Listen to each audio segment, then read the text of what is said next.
Maksudnya saya mau bikin sejarah. Mau buktikan tuh Markus 16, saya membawa racun. Jadi saya mau bikin sejarah di Indonesia. Iya, di Bible itu. Biar dia minum itu. Jadi sejarah. Dan semua Kristen yang hadir itu Islam. Umat Kristen itu juga harus membawa Bibelnya, bawa Injilnya dari penerbitan yang resmi. Ya, sehingga mereka kalau ditunjukkan ayatnya, ya, misalnya tentang uji keimanan yang ada di dalam Markus 16 ayat 15 sampai 20, mereka betul-betul bisa membaca itu.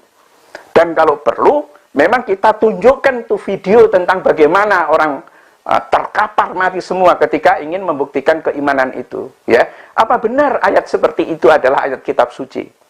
Ya, mau ditafsirkan secara alegoris seperti apa ayat itu? Markus pasal 16 ayat 15 sampai ayat 20. Di situ disebutkan, pergilah, beritakanlah Injil kepada segala makhluk. Siapa yang percaya dan dibaptis akan selamat, dan siapa yang tidak percaya akan dihukum. Nah, berarti yang percaya akan selamat, yaitu yang beriman bahwa Yesus adalah Tuhan. Tanda-tanda orang yang percaya bahwa Yesus itu adalah Tuhan: 1. Bisa mengusir setan. 2. Bisa bahasa yang baru. 3. Megang ular berbisa, jangankan ular berbisa, minum racun maut pun tidak akan mati, tidak akan celaka.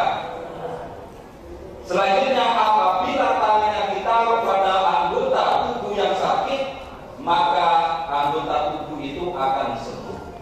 Ini tanda-tanda orang yang percaya bahwa Yesus itu adalah Tuhan.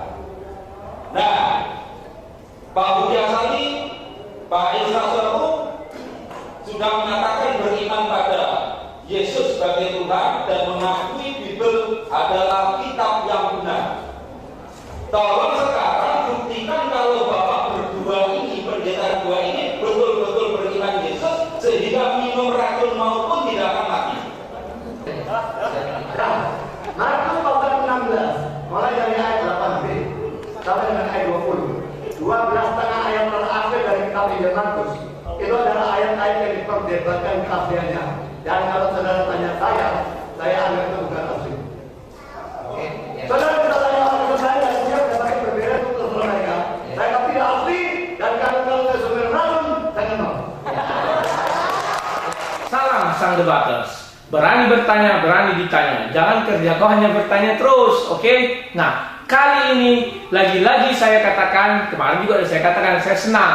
Mengapa saya senang? Karena sudah ada kumpulan kristologi ya, itu di Kristologi Center. Jadi saya asik, tidak perlu cari sana sini. Udah berkumpul mereka, tinggal saya ambil mana yang mau saya komentar ya. Tapi bertahap dong, karena untuk membuat sesuatu itu ada prosesnya. Nah, di sini saya mengambil ada dua ustadz itu ya. Mereka memang garang sekali, bahkan dia bilang, saya yakin malapetaka besar akan terjadi jika terjadi debat Yaya Waloni sama si Esra Soro. Dan si Yaya Waloni pun ada ketemu sama Gus apa itu ya namanya, juga dia bilang, ini akan saya tantang yang minum racun begini-begini ya. Oke, kita lihat ayatnya di Markus 16 ya, ayat 18. Saya tuliskan dulu ya, Markus 16 ayat 18. Markus 16 ayat 18. Di sana dijelaskan bahwa sebelumnya kan Tuhan mengatakan, pergilah jadikan seluruh bangsa muridku. Siapa yang tidak dibaptis akan dihukumkan gitu ya. Baru ayat 18-nya dibilang gini, ya, mereka akan memegang ular. Nah ya, dan sekalipun mereka minum racun maut, mereka tidak akan mendapat celaka. Nah, inilah yang dipermasalahkan mereka terus, racun maut. Berani nggak Esra Soro? Berani nggak orang Kristen meminum racun maut? Kita buktikan apakah mereka binasa, apakah tidak? Apakah mereka mati, apakah tidak? Karena dibuat mereka tidak akan celaka. Oke? Nah, saya sebagai orang Kristen mengajari kristologinya bahwa kalian untuk melihat ayat di dalam Bible jangan langsung kalian terjemahkan secara hurufiah. Karena di dalam Bible itu banyak rahasia-rahasia yang tersembunyi. Oke? Nah, contohnya kemarin kita bahas ular makan debu tanah. Kalian bilang, wah itu debu tanah gini-gini. Tidak ya, ada makna-maknanya. sama dengan ini, ada kata ular. Maka yang pertama kita lakukan adalah kita mencari tahu. Kita tulis dia ular, kata ular, ular, ular. Nah, apakah di sana jelas yang dimaksud adalah ular sungguhan? Cobalah pakai logika kalian. Kita mengabarkan Injil nih, ya kan? Kita cari-cari ular, kita pegang-pegang. Mungkin enggak? Kan tidak. Makanya juga sekalipun mereka memegang ular, ular itu bukan berarti kita cari-cari ular kemana-mana, kita pegang-pegang, kita bawa-bawa, kan tidak. Oke? Nah, ular di sini kalau kita buka itu kita lihat aja apa maksud ular ini. Banyak definisi ularnya. Ular adalah hewan yang paling cerdik, itu di Kejadian 3 ya, ayat 1. Nah, sekarang yang kita buat ular ini sebenarnya apa ya? Kita buka aja di Wahyu 12 itu ayat 9. Ya. Jelas di sana dikatakan bahwa ular itu adalah ular naga, iblis, ular tua itu ya. Itulah yang dimaksud di sini, bahwa si setan. Jadi dibilang situ mereka akan memegang ular. Maka penginjil-penginjil itu memegang iblis. Di cengkraman dia lah iblis. Paham ya? Bukan berarti sejak kita menginjil, kita cari-cari ular, mana ularnya, kita ambil, baru kita pegang-pegang ini. Bahwa dengarlah, wahai orang-orang semua, Allah itu begini begono sambil megang ular. Kan tidak. Jadi kita mencengkram iblis. Ingat ya, mencengkram simbolis, mencengkram si ular tua. Itulah maksudnya itu. Kenapa kita mencengkram si ular tua? Bahwa si ular tua itu tidak bisa lagi memangsa penginjil pada saat penginjilan ya. Ingat ya, bukan pas duduk-duduk santai, enggak. Jelas di situ dibilang pergilah jadikan seluruh bangsa muridku, itu sebuah tugas atau perintah. Jadi pas perintah itu kita jalankan, nah, si ular ini kita cengkram ini, nggak bisa berbuat apa-apa lagi ya. Oke. Yang kedua ada dibuat situ racun ya, yang racun maut ya. Kita buat sini racun maut. Yang kedua racun maut. Racun maut. Nah, apa yang dimaksud dengan racun maut? Ya, maut atau boleh dikatakan persamanya racun mematikan, kan gitu. Apabila diminum, biasanya orang kan langsung mati. Apakah mungkin kita pergi menginjil, terus kita bawa racun, kita minum-minum gini?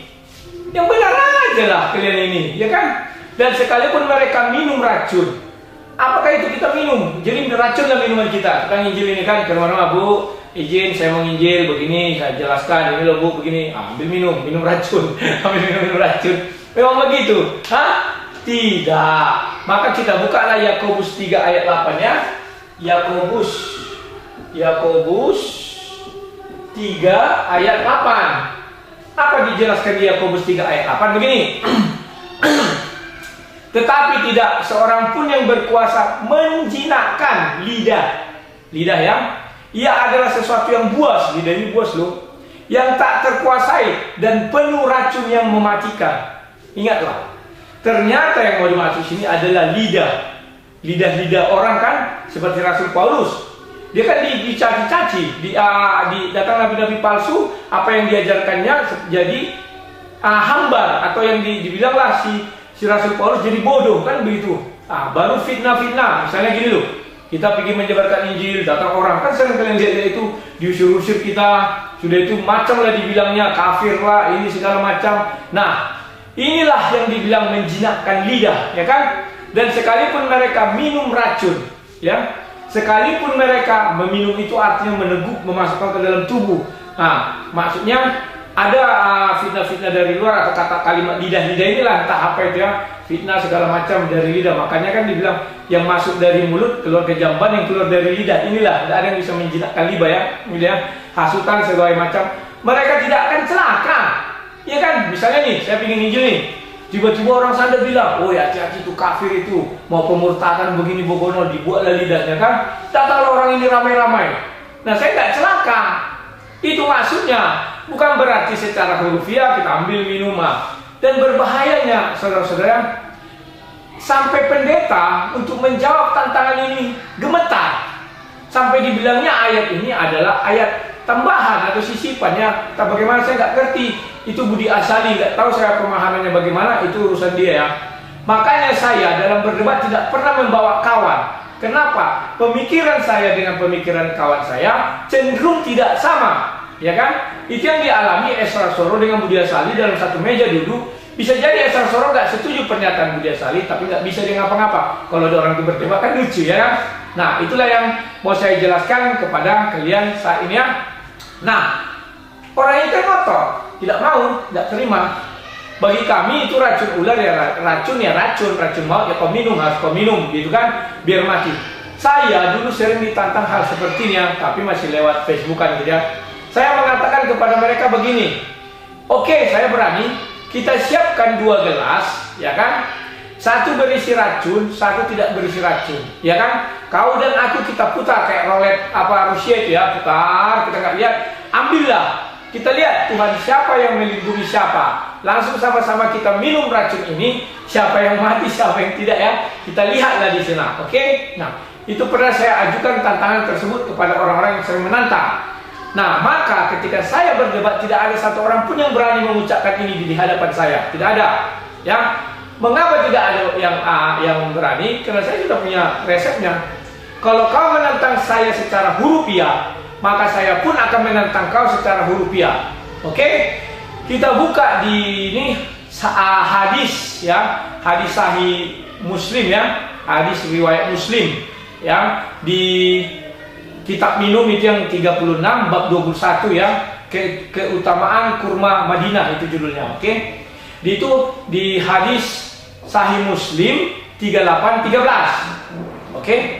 Dijelaskan sepertinya, saya tulis dulu ya biar jelas kita. Ini biar berimbang loh, jangan standar ganda. Karena kalau kita berdebat, kalian yang diperdebatkan itu kan adalah isi kita, bukan disuruh-suruh minum racun segala macam. Kalian kan tidak mengerti penjabarannya, maka kalian suruh-suruh. Sekarang kita buat, jangan standar ganda ya, kita buatlah sahih Muslim. Muslim ya, sorry. Ini Muslim. 3813. Oke? 3813. Di sana dikatakan, langsung saya pada intinya, hadis riwayat Satra bahwa Rasulullah SAW pernah bersabda, barang siapa makan 7 buah kurma di antara 2 tanah tak berpasir Madinah pada pagi hari. Ingat ya, 7 kurma. Ini saya hapus dulu ya biar bisa kita lihat ya, biar enak. Ini harus sama dong. Jangan kalian mau standar ganda kepada orang, kalian buat tantangan aneh-aneh. Kita lihat ya. 3813. Isinya 7 buah kurma. Oke. Nah, yang kedua, 7 buah kurma itu diambil di antara 2 tanah tak berpasir Madinah.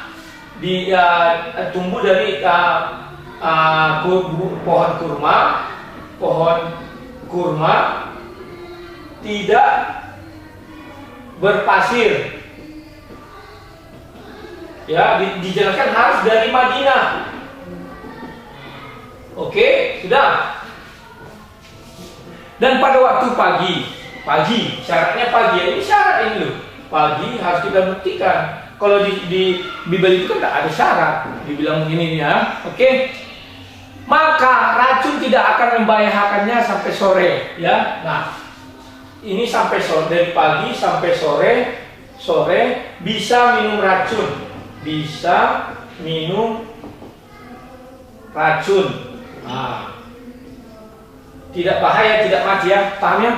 Jadi dari pagi sampai sore kalau kau minum racun setelah syaratnya kau penuhi, pertama 7 butir ya, maka ada. Dan itu betul-betul dari Madinah, dan tidak, kurmanya tidak hidup di atas pasir ya. Kau ambillah itu, bolehlah nanti kita beli. Nah, si Ayah Waloni nanti kalau memang kita harus melakukan ini, ya sama dong. Ya jangan standar ganda ya. Beli nanti kurma itu 7 buah, ambil. Masa nggak ada yang sanggup beli itu, saya nggak boleh. Kalau nggak sanggup, biarlah saya yang membeli, gitu kan. 7 buah makan Ayah Waloni pagi-pagi gitu kan. 7. Setelah kau makannya Ayah Waloni, datanglah kau ke Istora sama Esra. Kalau Esra nggak berani, akulah. Ketemu kita di sana, kita ambil racun, sama-sama racun, langsung minum 1, 2, 3 tebuk. Ya, kita buktikan. Jangan kau bilang pula malam hari kepada Ayah Waloni. Kau kan ingin lepas dari jerat, ya. Kita pagi sampai sore, kita siang atau jam berapa ini sampai pagi sore, kita buktikan kau celaka apa tidak. Imbang ya. Nah, kalau kalian tetap memaksakan itu artinya secara hurufiah, ini loh. Nah, imbang ya. Karena kami memaknai kitab suci kami itu ada makna tersembunyi. Makanya bilang berhikmat, tidak langsung bilang, wah saya menginjil nih bawa ular, kemana-mana pegang kepala ular, ya kan? Sesudah itu bawa minuman racun, dan setiap apa saya racun dan minum-minum terus, ya kan? Oke, sampai di sini kita persingkat aja, biar jangan lama-lama ya. Yang penting intinya sudah tercapai. Salam sang debaters ya.